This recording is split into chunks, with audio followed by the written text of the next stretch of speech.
Hey, you guys, this is Cyrenese, and welcome back to another poised conversation with my husband. Today, we're going to talk about is being debt free overrated? So, babe, what do you think? Do you want to start with how we actually became debt free and our little journey on it? Yeah, we can start that way. Okay, because I know it was very uncomfortable conversation when we first started talking about our debt Mhm. because I was in finance and I didn't have that much debt compared to you. Yep. And you kind of took it a little offensive when I was being so aggressive. Right. And because for a lot of you guys that don't know, when you're in the financial service industry and you're helping people with their money professionally, realistically you cannot file bankruptcy. Mhm. Like you will lose almost everything right away. And I was working really hard. I was working at Merrill Lynch. I just graduated and we moved in together. We were serious about, our relationship, and it seemed like you had a little confrontation of how I came on to you. I think I Mhm. come off really aggressive in the Yeah, beginning. you're That's you're pretty much what you're it is. yeah, you're pretty aggressive in most things when it comes down to, like, getting your viewpoint out. So, I mean, the biggest thing to me was we had both went through the recession. So when you said we can't file bankruptcy, it scared me because we saw a lot of people that would have never filed bankruptcy filing it. And I almost saw everyone I knew, a large percentage of people that I knew filed bankruptcy, divorced. It was just went down the drain. Exactly. And So and that's part of my career. It has to be upfront. Like, honey, I can't make money exactly. if you cut my career off by the legs right away. So we have to be as safe as possible, but Mhm. also moving forward and aggressive in our investments Right. and moving forward in everything else in our lives. Yes. So it threw me off a little bit because, like I said, it was a point to where I'm like, what if this is something that happened and wasn't on purpose, and I could ruin your entire career? It made me a little nervous, but I was up for the challenge, you know what I'm saying? So we just made sure that when we approached anything, including debt, our student loans, we just made it a priority. And with that being something that came with the territory of being with you, I was okay with it. There was no problems.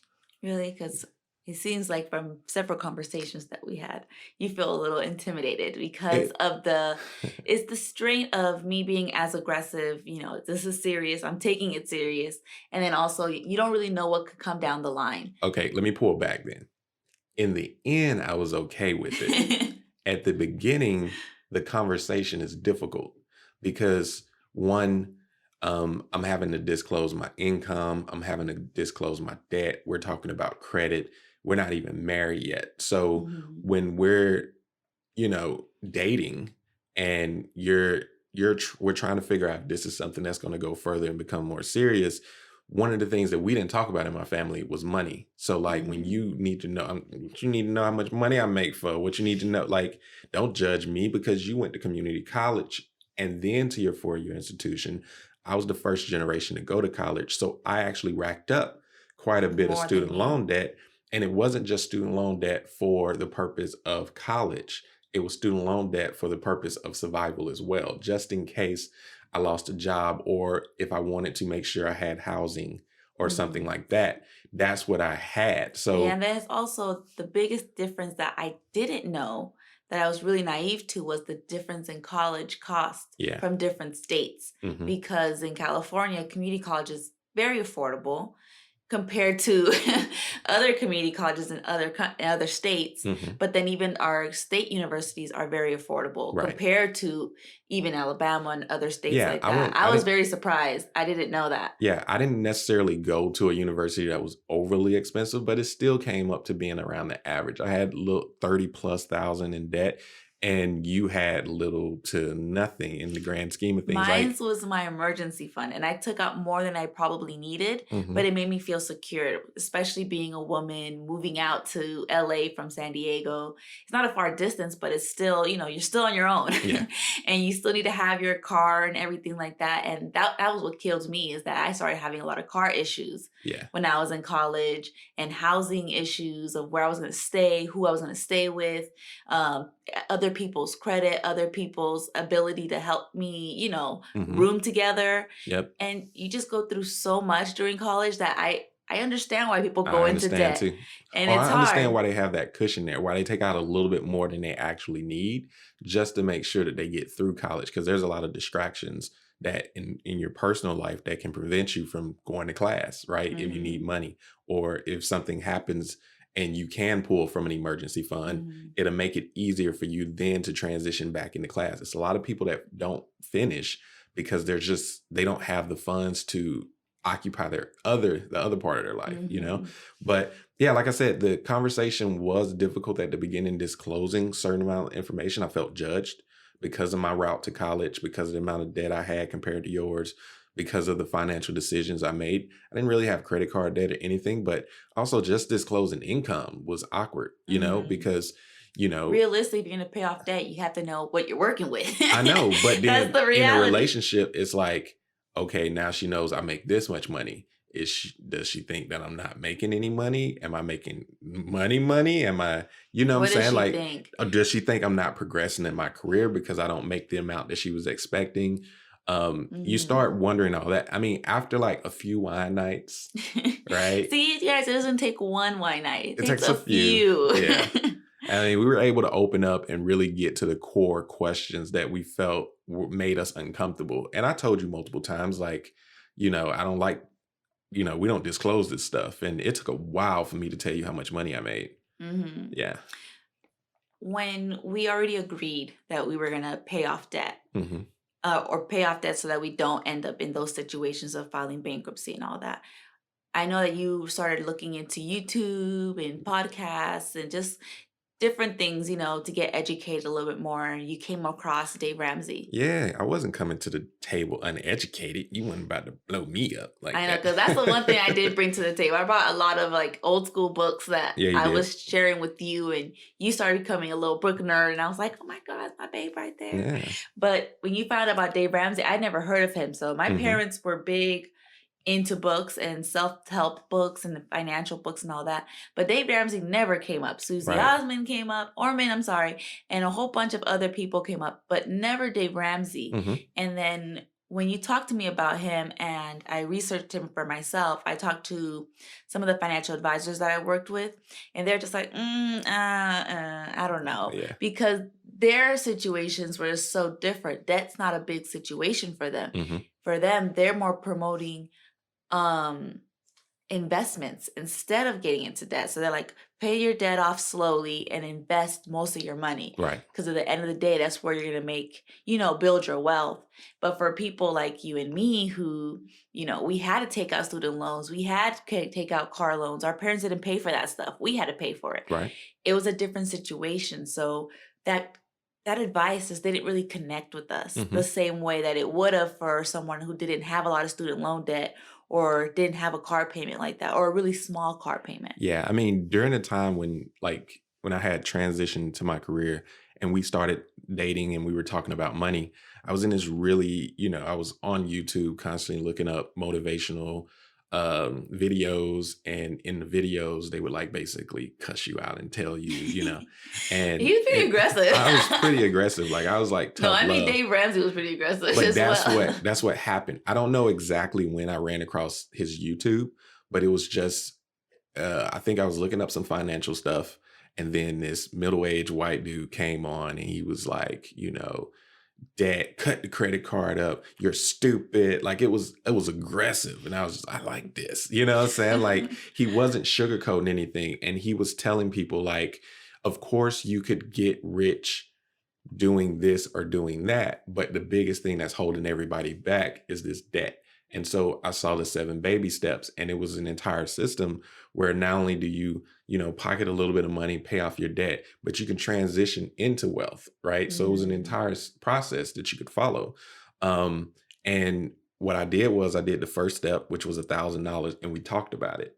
And the conversation didn't necessarily go that good because by the time you researched them, like you said, you were not only getting kind of questionable feedback about his methodology, yeah. but you didn't even like the first step. No, that's too low for me. $1,000. What is that? Even when I had a problems in LA, like it was $1,300. Like that's not Right. enough money, unfortunately. So to me, from my experiences, I was like, that's way too little. Mhm. And even Dave Ramsey's plan in general. One thing that I did like about it was that one thing that I noticed from the recession was that people lost what they didn't own. Mhm. Like my parents lost their home, they lost their car because they didn't own them. Yep. And Dave Ramsey's like, he's promoting you owning your stuff Mhm. so that you don't have to lose it, in the event of a recession or anything crazy that happens in your life. Yeah. So I think that's where he kind of sold me a little bit more Yep. on.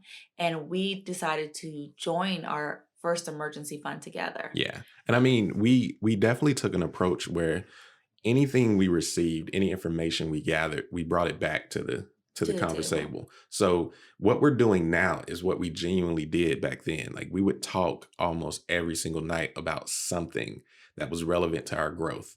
And so with this, with Dave Ramsey and the debt being on the table, I would bring up the thousand. You would say you would be uncomfortable. And Hmm. then we would say, well, what would you be comfortable with? Right. And so instead of looking at it as in $1,000 as a singular number, we looked at it as what can we pay for in pockets? So what's our rent?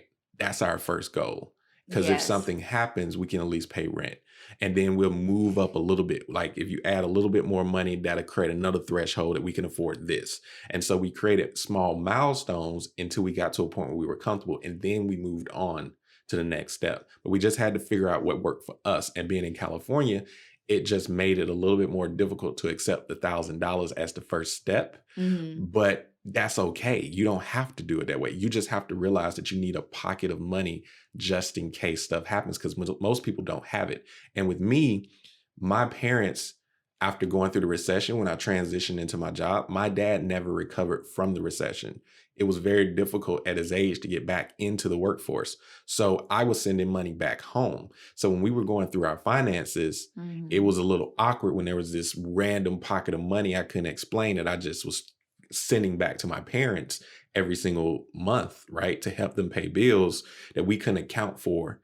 And so at some point we had to figure out what was going to be our helping fund and what Hmm. was going to be our saving fund and what was going to be our debt-free fund and all that. And luckily they ended up getting back on their feet and I didn't necessarily have to send money like that. But that was a lot of millennials probably ran across that same issue when they actually did transition into their work. They had to kind of help out their parents. I know a few people that they definitely help their parents out no Yeah. matter what happens. Yeah. They don't even care. They're like, I'll sacrifice anything for my family. I think that's beautiful. I don't Yeah. think there's And this anything wrong isn't, with it. and that's not in the textbook. You know what I'm It's saying? not. Those are It's the hard. obstacles. Those are the parts that our stories aren't really in those textbooks Yep. because they don't reflect us realistically. They reflect Exactly. the perfect scenario of someone who has minimum student loan debt, minimum car payments, minimum everything. Yep. And that's just not the reality. Exactly. Even for you and me, like you got a modest car and it was still expensive. And that's why we clashed. But again, when I say clash, we didn't get in any arguments. But every time we brought something to the table to discuss, you would bring, because you had just gotten your degree, you were just in the financial I was space. just And finishing all my exams and yeah, everything like that. So it and was fresh in my it mind. was so fresh that you would come to the table with a very Textbooky. confident approach, like you just knew. And I would be spilling my guts out, like, no, this isn't right. I can't do that. I'm sorry. I can't put that much towards retirement. I can't put that much towards this. That's too much and you couldn't understand it because you were like, well, this is the way you build wealth. Mhm. Until we got to the point where we realized we can do it, but we have to do a remix to it, Mhm. right? Emergency fund, the way we go about paying off debt, the way we go about saving money, how much we give, how much we don't give. There is enough information for us to pull and actually carve it up to this lifestyle that we've done. But it was difficult listening to you give me textbook answers. And I was like, that's impossible. Like, I cannot contribute that much to my retirement because I would be homeless. I would be Right. eating mac and cheese and I would be struggling to just put gas in my car. And I need a car. Like, my car is falling apart. I had a lemon. It didn't work half of the time and I had to drive far to work. That's a safety issue. And we end up buying a car. Now I've taken on more debt. Mhm. and we're trying to pay off debt. So if I got my student loans, we're trying to pay off that you can't get rid of. And then I go and That buy a was car. that was the worst one for me, though. The Yeah. one that you couldn't get rid of, like, you filed bankruptcy and it's still there. Yeah. That to me was just like, okay, that's just a terrifying Hmm. notion right there. And then all of this talk about student loans, I'm like, I just don't trust it. Right. So that's why we decided that that was going to be our first threshold. Exactly. So we first decided before we get married, let's try to pay off all of our student loans. That. And even when we were planning for our wedding, we're like, you know what? It might not be in 9 months. It might not be in 12 months. We might have to push it out a little bit Hmm. more, which made me a little uncomfortable Hmm. because I didn't want to wait too long to get married. You're Not very to, impatient. I Like, know. even though you say you're patient, I'm a lot of patient, but times you start malfunctioning because it's like, in your mind, you already know what you want it to look like. And that's the that's best part the of you. worst part about No, it, it's though. not the worst part of you. It's the best part because most people don't even know what they want in life. So because you can see where you want to go, a lot of times it makes you uncomfortable enough to keep driving to that goal, right? Mhm. And so by being with a partner that can see where we're going to be and she believes it, like, it's a difference from seeing it and you're like, there's no way. You actually Mhm. think we can achieve those if we just say discipline and sacrifice.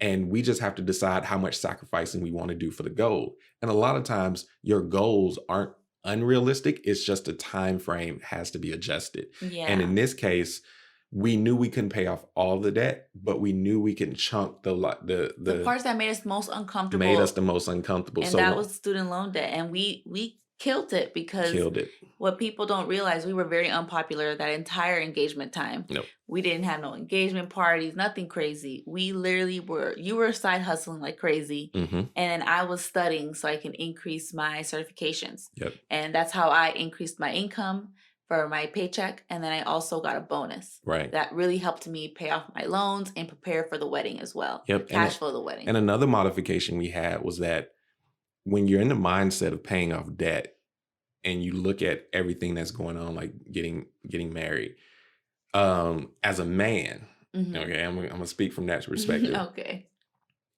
You don't know how much a wedding actually costs. No one does No, until they're I actually feel in like it. I feel like women fantasize about it enough, and they have enough, over time, people that get married that they can ask their questions. But from a guy's perspective, we don't really ask questions about that. So when you're actually getting married and those numbers start coming in, They're too dramatic. I can see how, and we weren't the couple in which our parents could pay for the wedding because, again, we were helping Mhm. them. So when you have to take on 100% of the costs, you have to make a modification. You can't have your cake and eat it too. You can't be paying off debt and then not go into debt. And so we decided to say, not only are we going to be aggressive with paying off the student loans because this will give us the best future possible together, we're going into the marriage eliminating our biggest threat to both careers in the grand scheme of things. Mhm. Realistically, yours more than mine, right? Yeah. If I can give you that guarantee, I've committed to you and I've committed to paying off this debt. What's the next thing that we need to do to make sure we don't end up in that situation again? And that's when you came up with the idea of cash flow in the wedding. And by Mhm. creating that idea, you were okay with extending the date for the wedding. Yeah, and then we looked at venues in our area where we lived in San Diego, and we are just like, wow, it's getting really pricey. We didn't Hmm. really It wasn't gonna be fun. It was gonna be too cookie cutter. Yep. So we was like, you know what, let's just do a Vegas wedding, but we're not gonna do like hitched it and married and everything like that. We're gonna do a nice Vegas wedding where Yeah. we get to spoil our family and they get to have a little vacation out of it. Hmm.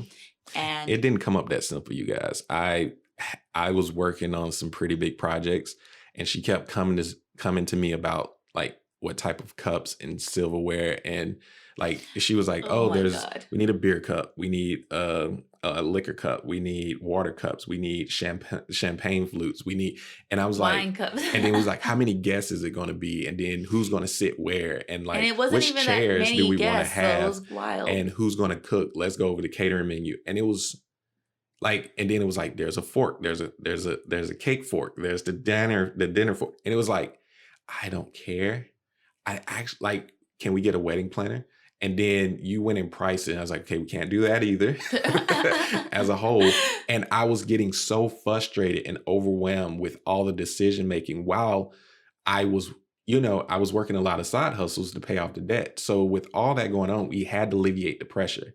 And so Mhm. by choosing Vegas, which was a radical decision, because when you think about Vegas, you just think about those shotgun weddings. Yeah. When we researched it, we were like, oh, You they can have created a night, yeah, packages. and they be really, really nice, Yeah, and especially ours. they've Ours done was it so many beautiful. times that they have the photographer, they have the whole setup, and you're like, And they also have recommended caterers, yep, recommended cake people, yep, recommended florists, which makes it so much easier. yep. It was pretty We straightforward. didn't we other We than being went on the to phone, Vegas once. we went a few times because I had to go to CES for the conference. So between that and just going to Vegas to check out the venue and just figuring out where we wanted Yeah. to have it, we went so many times. We don't even go to Vegas anymore at this We point. haven't gone since I our know wedding. It's because we pretty went so hilarious. many times. Oh my gosh. Do you want to talk about your side hustle that you did? Yeah, I mean, so basically, I do graphic design, UX, UI, which puts me in a position to be able to work on websites and apps and everything. So during the time of working, anytime I would come home at night, I would set aside a couple of And the hours, weekends. including the weekend, to where I would take on these projects that I could knock out within my spare time. And I could put as many hours as I needed to. So if we were willing to sacrifice a Saturday and Sunday, I could generate enough cash to pay off a good amount of money, right? Hmm. Now, as this process went, I could see myself burning out a little bit, but I knew it was a temporary burnout. You know what I'm Yeah. saying? And then I guess you knew the end date for the first student loan situation was once we got married. Yeah. Because once we had our honeymoon, it was pretty much like a vacation, a relief from all the hard work and the burnout that you've put in. Yeah. And I looked up because first I was grinding a bunch of small projects and I ended up connecting with an old coworker in Connecticut. And they were working on like school, like my mobile school sites, private schools and stuff like that. And they needed a UX UI designer. And I was able to get a retainer that would pay me every single week, Hmm. and that weekly check that was coming in, it wasn't huge, but it was enough money to shock the system. And I didn't have to go out and chase. So it made the pursuit of those projects a lot easier. And that's when I kind of got into the rhythm of saying, like, man, if I got enough of these, I could genuinely even create a business. And we kind of Hmm. started that conversation back then. We couldn't act on it because there was too much stuff to do. But in the grand scheme, I was seeing that there was really a need for this UX UI in this But space. that was one of the biggest kickers, was that we started really thinking about the life that we wanted for ourselves, our family. We wanted to start a family. We got married, and you really wanted to start your own business. Hmm. I felt it, Yep. and you talked about it several times. Hmm. So now that while we were on the debt-free journey, what was it hard, like starting our own business and everything like that? Because It I know was, it's different because, most people, they want to become debt free so they can have more freedom to do whatever uh-huh. they want to do in their life. And we kind of said, okay, we finished the first hurdle of the race, Yeah. right? And I And mean, but we still want to live the life we want to enjoy because we see it, we see the vision, we see the mhm. opportunity. So I don't know. I really want you to talk about that a little bit because this is It a big was, deal. so I've always been known in my family to basically scare the shit out of everybody, right? So what happened Not was me. I'm the safe we, one. yeah, so we paid off our student loan debts and we actually used the snowball method, Yes, right, we to pay it did. off. And then we cash You flowed the wedding Yeah, and we went on our honeymoon to Dominican and Republic. right when we came back, I got a car You got a, and I got pregnant. yep. So surprise, like it was like, hey, Life really came. right? So once that occurred, I was transitioning out of the company that I was working for. Just some stuff didn't work out, and I felt like there needed to be a change. So I ended up going and working for a digital agency that was Mhm. more socially conscious, purposeful work. But it just didn't feel right. And it wasn't that the company was bad or anything. It was the fact that that entrepreneur spirit was just spilling out. And I didn't feel like they were utilizing me to the best of my ability. And when you're young and hungry and you're listening to motivational videos every day and reading books, like you think you could take on the world. I don't know if that's the millennial thing in me or what, But once we not only paid off the debt and you were getting ready to go on your maternity leave, That's when the real conversation started oh yeah. happening. Like, And like we were talking about me quitting my job, yep. and you wanted to start a business at the same time, and us delivering our baby very soon. Yep. So it was very overwhelming, but then we still knew that we had just gotten the car debt and we only had 1 month of emergency funds. So we Yeah. kind of had to start a real game plan of, okay, what do we want our life to start to look like? Do we And want to and really do but this? let's go back. We didn't just randomly decide to buy you a car. Your car just died on No, us. yeah, it was Like, a lemon. It was turning into a lemon yeah, it was. because I was going back and forth from LA and San Diego almost every other weekend Mhm. when I was in college for 2 straight years. Yeah. And that's a lot of miles on a car, especially, Yeah. So it wasn't like we any car. cash flowed the car. Like we were just in a position where you needed a car.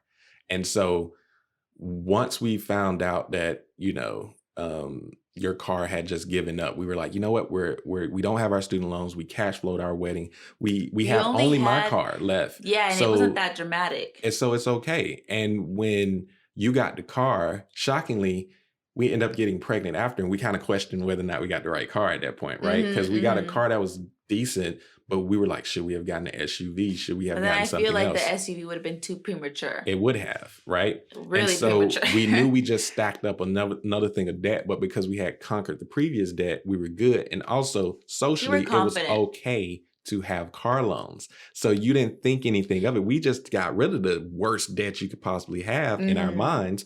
So we were like, we can do these cars. Like my car is probably 75% there. We'll throw yours on. And then when you got pregnant and you were like studying for your test and you found it difficult and you were Oh transitioning my and God, I was so sick during my pregnancy. It was ridiculous. yeah. It was almost embarrassing. And so what happened was we would have discussions about the future. And before you even went on maternity, I mean, we have early discussions, you guys, like so early, like she had gotten pregnant. We started talking about daycare or something like that. Yeah, And because we there were was a looking up daycare prices center across the street from because our in the home. financial industry, you had heard that there were people that were recommending not even getting pregnant if you weren't financially in a good position. Oh my God, it was ridiculous. I did not like that. I was hearing not a lot. I was hearing a few financial advisors recommend women the women wanted to have babies. They want to be moms. They want to do IVF or anything. They didn't even care. They just wanted to start their family. And they made really good money.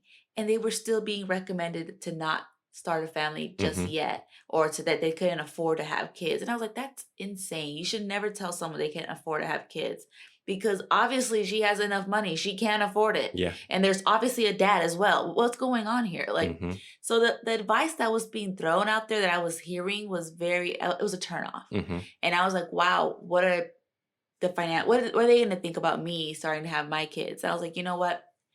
I need to take this head on no matter what. So we kind of decided that we wanted to raise our kids and that I could postpone my career because it is a long career in Yeah. finance.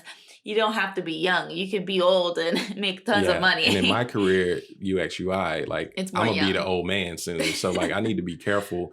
And so we have a stacked deck when it comes down to careers. I start the first leg, you finish the last leg, you mature into your career, and then my career, I'll mature into it, but I won't still be the tool that creates the actual designs anymore, right? And Hmm. so when it came down to like having this discussion, the numbers came up about daycare. Like how much is daycare? How $1,500. and not only how much is daycare, it was like healthcare cost. It was Another. so once you start eliminating that from your check, because a lot of companies cover you, but might not cover the second person or your spouse, right? And you have to Hmm. kind of cash flow that through your check. So when you start doing that plus baby food and all these other costs, we would run an Excel sheet and see all this and realize that you were working for basically free. You would Once be you take off daycare, healthcare for the whole family, what we would say, and retirement, I would just have my play money, and that would be and not a lot. yeah, and so it wouldn't be necessarily the most motivating thing to do. And the only way for you to make more money is to take a more stressful position within the company at a time where we wanted to focus on our kids. And we were hearing a lot of things negative about, within the space of childcare, and the Yeah. industry was getting better about adding cameras and stuff like that. But previous to that, there was like, it was a lot of parents who were unhappy with how their childcare was coming. And so that fear started kicking in, and we decided to make a radical decision. We were like, take a break on your career, Mhm. and I will, because I've gotten far enough in my career, and I had transitioned to a new job and got a salary that kind of surprised that, oh, I can consistently make a certain amount of money in my career. We were like, I'll take the first leg, and when the kids get to a certain point, you can transition back into your career. And Mm. that wasn't enough, because what needed to happen is we needed to save more money for our emergency fund. Yeah, I And was still so, uncomfortable. I was just yeah, like, we need more we security, need honey. more securities. We have a baby coming into this world. Yeah. So we need to have more money, cash flow. We don't know what might happen. And if you're listening to the conversation, we've completely stopped talking about paying off debt. No, yeah, we were done. We put a pause in it. And so we were so aggressive at the beginning, and just like life, there's a lot of things that kind of modify. And so we went from paying off student loans, being aggressive, to actually adding on debt, then adding on emergency fund. And We did we it all out of order, but it all worked out Yeah. though.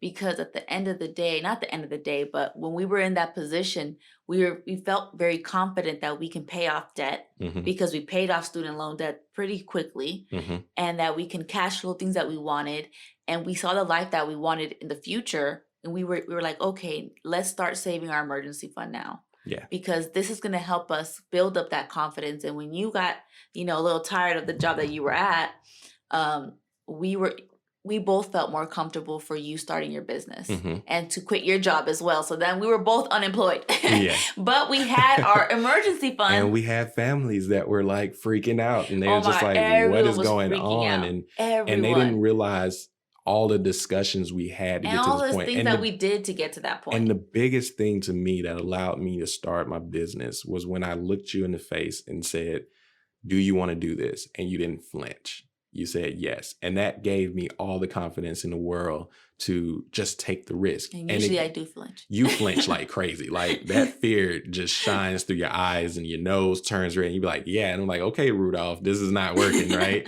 What else do we need to do? But at that point, I think my work ethic and my desire to provide for my family, and the characteristics that I've shown you, it It it trumped it. it trumped it, and it allowed you to feel confident. And I didn't need anybody else's approval. I didn't Mhm. need to ask my mom. I didn't need to talk to anybody. I was just like, pump it, let's go. Mhm. And I transitioned into creating a business with taking on 1 or 2 retainers before I even quit. Yeah. And then, so when I quit the job, I actually had money coming in as a Yes. whole. And even though we were living in California, Mhm. expensive, off one income that was a startup business with Oh the my god. baby newborn, while you just transitioned out of working in your career that was making a decent Yes. amount of money. But another thing was that even though we were doing all of that, we were still budgeting together. Oh, yeah. And one thing that we noticed was that we could, the more that we lowered our cost of living, the easier it would be for Yep. you. The less stressful it would be for you to go and chase the money that you need to get. Yep. So that's when we started talking about debt again. And Yep. we started looking at your car because we just got my car and it was low interest. We just got it. We were looking, okay, what's the one with the highest interest rate? It was pretty much yours because you got it before I did. I think Yep. you got like two years before I did, Yep. something like that. And we're like, okay, if we knock out your car loan, now our cost of living is this much lower. And Hmm. now this is much more realistic. Now our emergency fund, instead of it being 2 months, is almost 2.5 months. Yep. And it started motivating us more like, oh, okay, so our goal is to get 3 months of emergency fund. But if we we get rid of your car, now, It's 3.5 months, or it's yeah, 4 months, and we didn't yeah, do anything. we And didn't do anything crazy. It yeah. just got upgraded by itself. And then our cost of living dropped, because once you eliminate that car payment, boom, and then your car insurance goes from being full coverage to liability, boom, and then you're just like, It just works. So it that's works. what motivated us to get back on there. Yep. But then we were kind of scared to pay off my car. We were like really hesitant. So what we would do for that So one, but the only reason why we were hesitant, because it was so new. Not And it only was a was it large amount not as only was it well. new, but we started running into issues because you got pregnant again.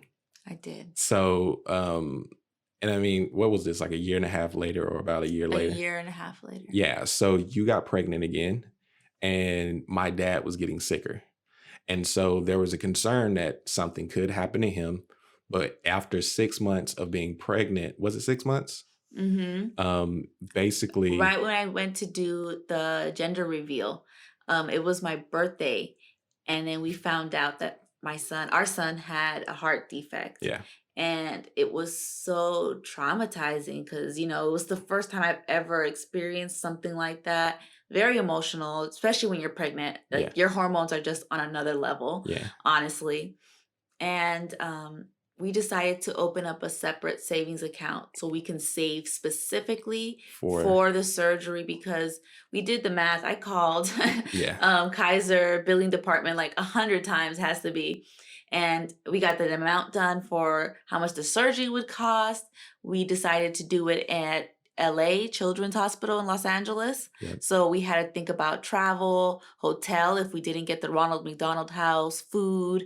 So we saved for all of that in that account, and touching that was a no-go for me. hmm, Like, I don't care what happened. That's what the emergency fund is there for. yeah, This was like a separate thing specifically for the baby. hmm, And I was just so emotionally attached. And there was so much purpose behind it that the money started flowing into that account yeah, at it was a like a blessing. crazy It was rate. Yeah. crazy. And And we didn't want to take advantage of the blessing that God was giving us of the money. I took it that way. So I'm like, we need to make sure we don't spend it on anything else that's not what God wants us to spend it on. yeah, Obviously, He's giving us the money for a reason. That's yeah, how I felt. hmm, And I was like, this is for here, and there's the emergency fund. yeah.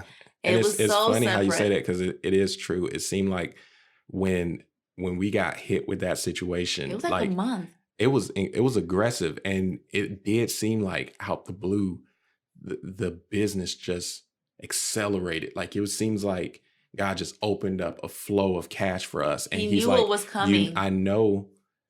I kept telling you, I was like, for whatever reason, He I know trusts it's us with the uncomfortable, money. but I was like, we were built for this. Hmm. Your background, my background, our whole lifestyle.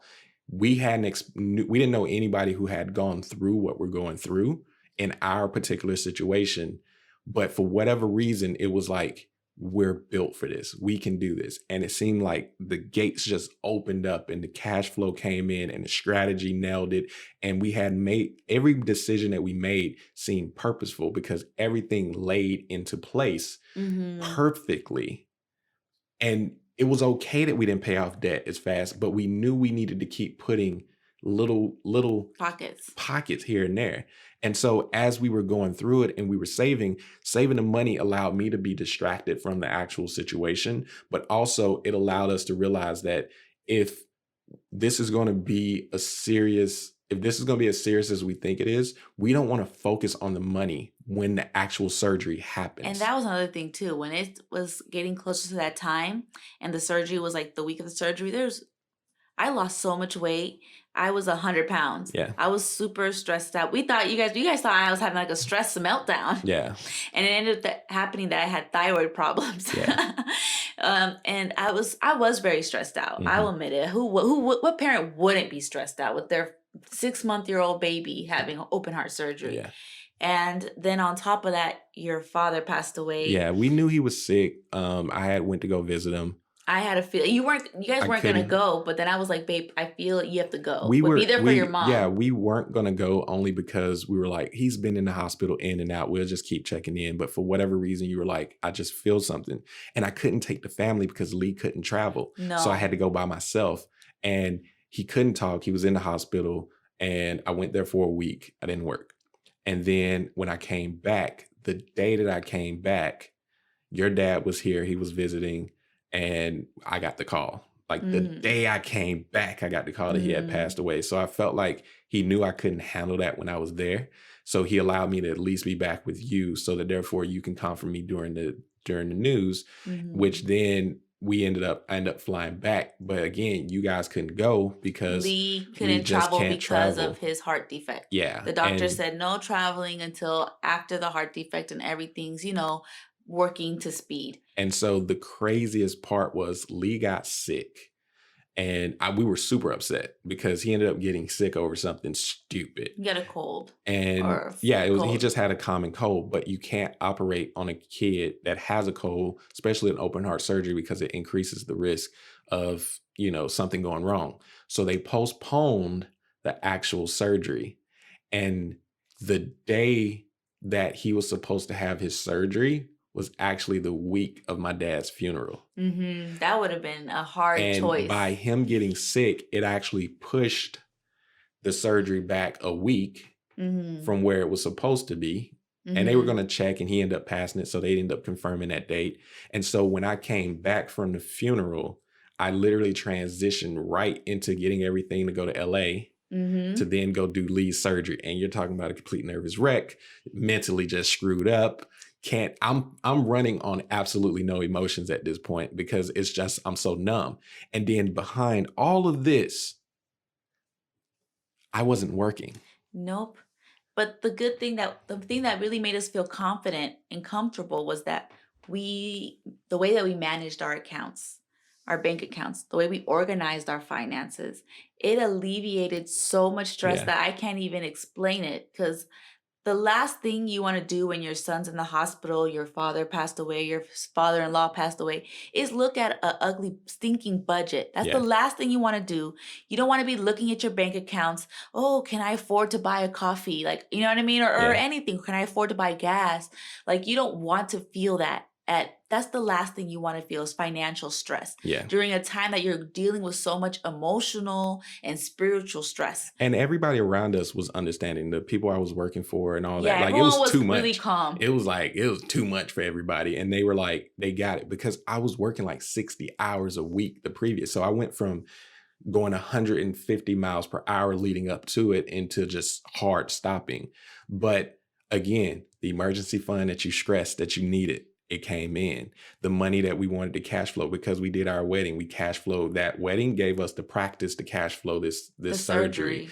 And then also all the bills were already paid. We had the money in the account for the bills. It made it so easy. We have money, so I can go, because what relieved a little bit of stress for me was getting a tea every day. I know that's like, what? That's kind of weird, but I'm like, that relieved my stress around, that hard time. Just walking a little bit, drinking a tea. And I felt very happy or a little glimpse of happiness knowing that I had money for that. I didn't have to feel stressed like, oh, I can't get any type of stress relief. And when you're going through so much stress, you need those little stress relievers, as inexpensive as it may be. You know what I mean? And you just want to feel confident and not have to check your phone every single time you're going to go buy food at the hospital.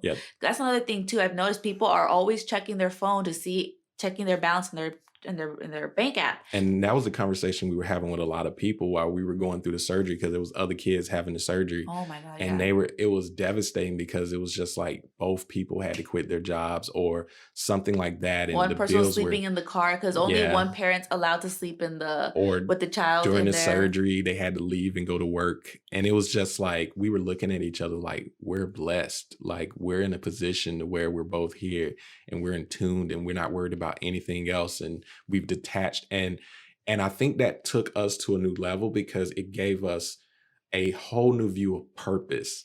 We now had that element where we had gone through things. And we were like, and we've seen other parents going through similar things, having to go to the Ronald McDonald house to wash their clothes. They were cooking in there because they didn't have enough money to, afford food and stuff. And we were blessed to and I can't see. Every time I drive, if I see a person holding that shoe, I'm like, I'll take it all, take it all. I'm like, the Ronald McDonald house. The Ronald McDonald house. And this is just an experience thing.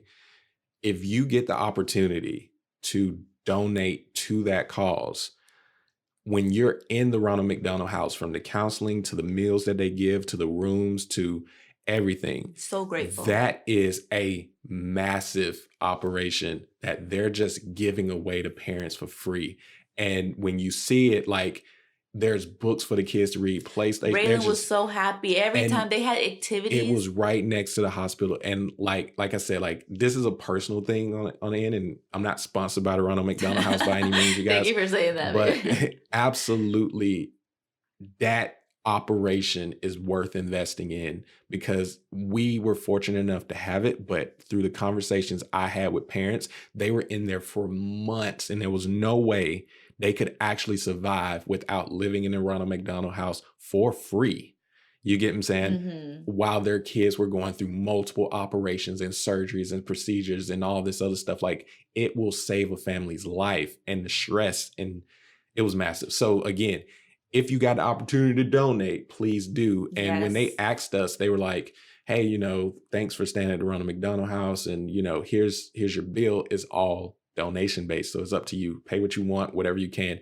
And we was like, once he got through the surgery, good recovery, everything was good. The attention to detail at the hospital, like we were just like, whatever is in the bank account that we can give, here you go. Because whatever the bill was, It was worth it. it was worth it. It was worth it. And that's the crazy part is like when you look back, like you didn't work for a whole month. We had to deal with all of those crazy things. I was sick. Lee had to go through his recovery still at home. It was just a lot emotionally. And that's Mhm. when the numbers don't even matter. They don't even matter. They don't matter at all. Yeah, debt free didn't matter at the time. And it was Retirement crazy. didn't matter at the Nothing time. mattered at the No. time. And it was crazy because we pretty much weren't even focused on on becoming debt free. Nope.